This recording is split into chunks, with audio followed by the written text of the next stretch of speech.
Some time ago, in a quiet valley encompassed by cloudy mountains, there carried on with a priest named Tenzin.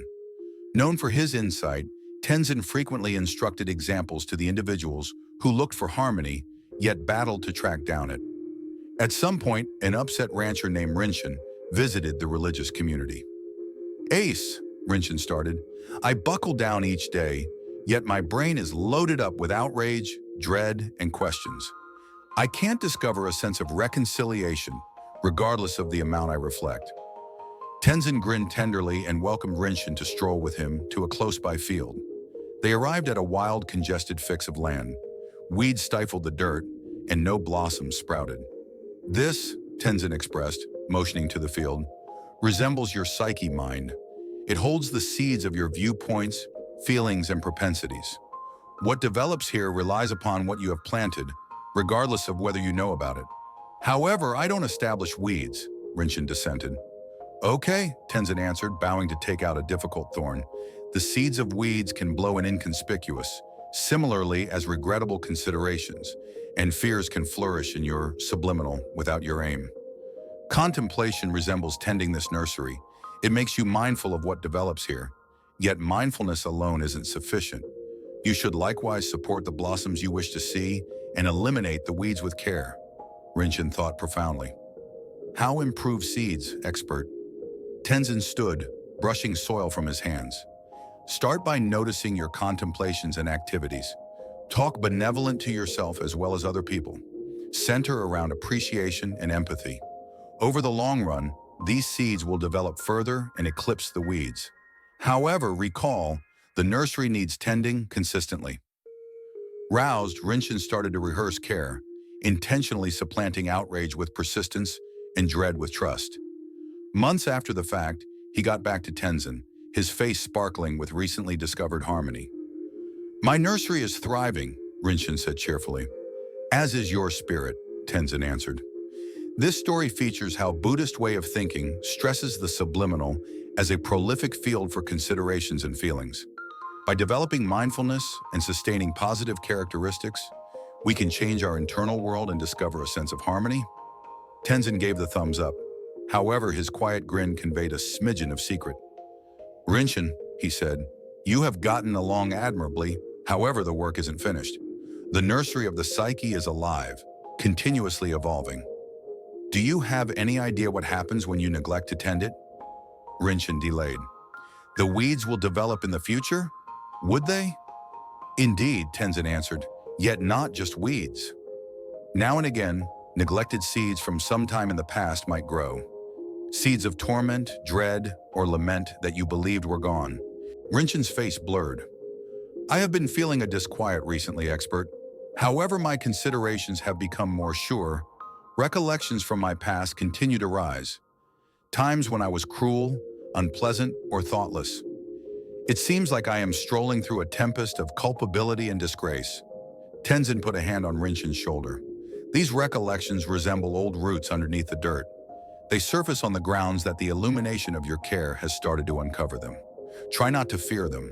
They as well are essential for your nursery, and they can be changed." "Yet how?" Rinchen asked, his voice shudder. Tenzin ventured into his robe and took out a little lotus seed. "Plant this," he said, giving it to Rinchen. Rinchen gazed at the seed in disarray. "How will this respond, expert?" Tenzin grinned. "The lotus develops from the mud. Its underlying foundations sink profound into dimness, yet it ascends toward the light. Your aggravation, your responsibility, and your second thoughts, they are the mud. Rather than dismissing them, embrace them. Sit with them, grasp them, and deal them empathy.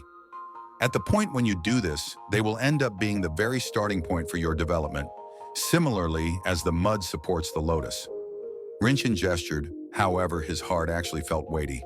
He took the seed and established it in the most stunning, haziest piece of his nursery. Every day he contemplated by the spot, pondering his past without judgment. From the start, it was unbearable. Confronting his errors wanted to return injuries from a long time ago. In any case, gradually he started to see the illustrations inside the agony. His second thoughts mellowed into insight, his feelings of trepidation into boldness, and his culpability into a profound purpose to improve. Weeks transformed into months, and one morning, Rinchen got back to the cloister with bittersweet tears, euphoria in his eyes. "Ace, come see!" he shouted. Tenzin followed Rinchen to his nursery. There, in the once wild fix, stood a brilliant lotus in full blossom. Its sensitive petals sparkled with dew, brilliant in the first part of the day sun. "This is the product of your excursion," Tenzin said. "Genuine harmony doesn't come from keeping away from the mud, yet from changing it. At the point when you acknowledge all aspects of yourself, the light and the dull, you stir to the magnificence of your own being." From that day forward, Rinchen's nursery turned into a position of marvel, for him as well as for other people. Voyagers would come from far off to see the blossoming lotus, and Rinchen would share his story, instructing them that even the most profound languishing could be the dirt over the most significant development. Thus, the nursery of the psyche thrived, a living demonstration of the extraordinary force of care, acknowledgement, and empathy. This continuation extends the representation of the psyche mind, underscoring the requirement for progressing care, as well as the extraordinary capability of embracing and gaining from past agony. Years passed and Rinchen's nursery became famous across the valley, drawing in searchers of shrewdness and harmony. At some point, a young lady named Lamo showed up at Rinchen's home. Her eyes were shadowed by distress, and her shoulders conveyed the heaviness of a concealed weight. "Ace Rinchen," she said, bowing profoundly, "I have known about your nursery and your lessons. I come looking for direction, for my heart is weighty and my psyche is anxious." Rinchen invited her heartily and drove her to the nursery. Together, they sat by the lotus lake. "Tell me," Rinchen said, "what inconveniences your heart?" Lamo delayed, her voice scarcely over a murmur. "I have committed errors, hurt those I love, flopped in my obligations and became lost. I convey disgrace and lament any place I go. Regardless of what I do, I can't get away from these sentiments." Rinchen listened eagerly, then at that point highlighted the lotus. "Do you perceive how it sprouts so wonderfully?" "Indeed," Lamo answered. "It is awesome." "Be that as it may, it was not generally so," Rinchen said. "Before it blossomed, it was a seed covered in the mud, concealed and neglected. To develop, it needed to push through the dull, dim waters. The mud didn't pollute its excellence, it sustained it." Lamo scowled. "Is it true or not that you are saying my aggravation and lament can assist me with developing?" Rinchen gestured. "On the off chance that you let them. Agony and lament are instructors. On the off chance that you sit with them, pay attention to them, and excuse yourself, they will direct you to intelligence. Be that as it may, assuming you oppose them or cover them more profound, they will overload you like stones." Lamo's eyes loaded up with tears. "How would I start?" Rinchen ventured into his pocket and gave her a little dirt pot loaded up with soil. "Sow a seed," he said. "Every day watch out for it. As you care for it, think about one of your second thoughts. Ask yourself, what have I realized? How might I develop? Furthermore, in particular, advise yourself that you are not your errors. Like the lotus, you are equipped for transcending." Moved by his words, Lamo acknowledged the pot and got back to her home. She sowed the seed and, as taught, kept an eye on it every day. Right away, the cycle was difficult. Her considerations frequently floated to snapshots of disappointment, and she attempted to excuse herself. Be that as it may, as the days went to weeks, she started to see little changes. The dirt in the pot grew a small green shoot, and inside her heart, she felt the weak stirrings of trust. At some point, while keeping an eye on the developing plant, an idea struck her. "I'm changing, similarly as this plant is. My past doesn't characterize me, it shapes me." Years after the fact, Lamo got back to Rinchen's nursery, her face brilliant and her heart light. She conveyed with her a pot holding a blossoming lotus. "Ace Rinchen," she said, "you were correct. The mud of my life turned into the establishment for my development. I see now that even in the haziest minutes, there is the potential for excellence." Rinchen grinned, setting her lotus next to his own. Thus the nursery grows, each blossom in turn. From that day forward, Lamo turned into an instructor herself, passing on the insights she had learned. Together, she and Rinchen kept an eye on the nursery, showing all who came that the way to harmony lay not in staying away from the mud, but rather in changing it into the dirt for development. The nursery prospered, a living update that each heart, regardless of how troubled, holds the possibility to blossom. This continuation integrates the story with a bigger story of sharing insight and making a local area of recuperating, mirroring the Buddhist worth of interconnectedness and educating. As the years transformed into many years, Rinchen's nursery turned out to be in excess of an actual space. It turned into an image of change.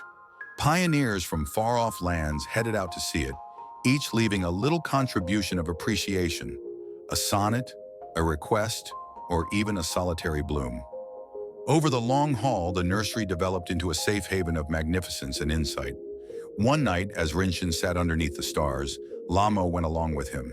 Her once energetic face presently conveyed the delicate lines old enough, her eyes shimmering with the harmony she had developed throughout the long term. Ace Rinchen, she said, our nursery has carried comfort to so many. In any case, I wonder, what happens when it is, as of now, not here? When we are gone, will this insight persevere? Rinchen grinned, looking at the evening glow, considering the lotus lake. The nursery isn't simply here, he expressed, motioning to the blooms around them. In each heart has been moved by its examples. The individuals who figure out how to tend their own nurseries convey its quintessence with them, spreading seeds any place they go. The insight of the nursery is timeless in light of the fact that it lives inside all who sustain it. Lamo thought profoundly, then at that point inquired, yet what of the people who don't come? The individuals who experience alone, ignorant that such a nursery exists. Rinchen shut his eyes, reflecting briefly. Then we should accept the nursery to them, he said. The following day, Rinchen and Lamo started another section of their work.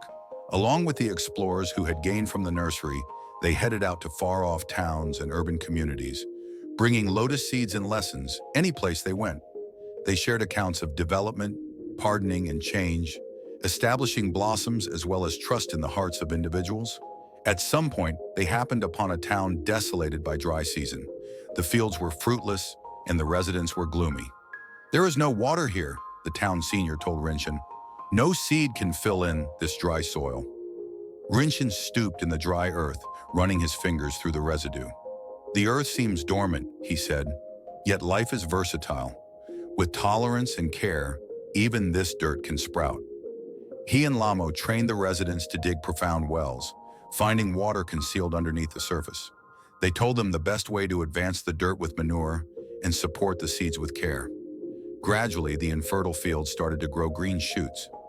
Months after the fact, as the main lotus blossomed in the town lake, the senior wondered. You were correct, expert Rinchen. Indeed, even in the most brutal circumstances, life can thrive. Rinchen grinned. The lotus instructs us that excellence emerges not in spite of the difficulties, but rather as a result of them. The harder the excursion, the more grounded the roots. As Rinchen and Lamo went on, the residents kept on focusing on their recently discovered garden, spreading its illustrations to others out of luck. Thus, the lessons of the nursery extended, contacting lives in manners Rinchen had never envisioned.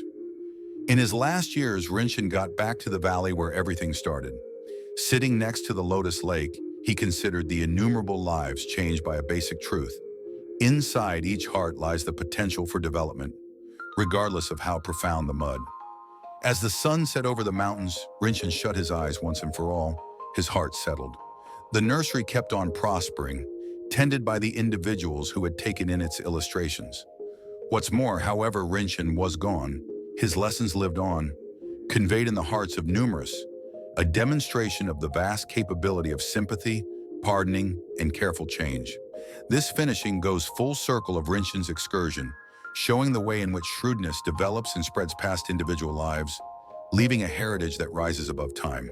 It mirrors the Buddhist way of thinking of interconnectedness and the fleetingness of life while accentuating the persevering through effect of careful living. Our videos are not intended to promote Buddhism as a religion. Instead, our aim is to highlight the beauty and wisdom of Tibetan philosophy, sharing its timeless insights in a way that adds a positive and meaningful touch to people's lives. Don't forget to subscribe to the channel and hit the like button for more videos. Until next time.